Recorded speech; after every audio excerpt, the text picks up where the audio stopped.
هالمومري يقدم على موضوع لا غير موضوعه بدون إقدام. أسبوع بيتكلم عليه أسبوع مظلوم يخشى حكمة الظلام. ابنه على كف القدر موجوع والطب ذي يحكم عليه إعدام، وبمعرفتنا صوته المسموع عممتها بعلامة استفهام. ما ودنا أن يكبر الموضوع لا غير وين الحكم يا حكام، ما دام وإن الحق هو ممنوع للظلم نرفع راية استسلام. اللي معاه الحق أو موضوع لازم يصير ترند في الإعلام، هو العلم شله معشر الدنبوع والمشرف في حالة استجمام.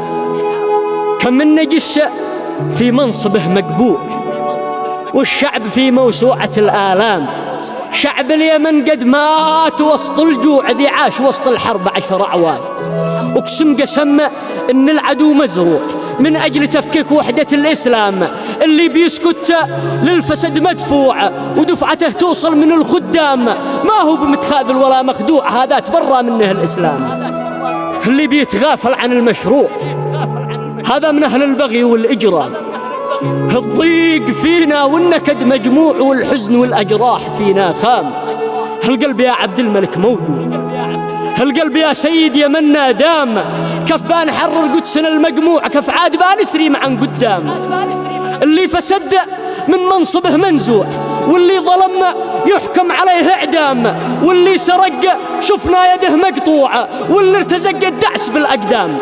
ما لو قد إن الحكم ذا موضوع إن اليمن في عز واستقدام، وعظم قضية باتش الأسبوع وأن تحكموا بيننا الأيام.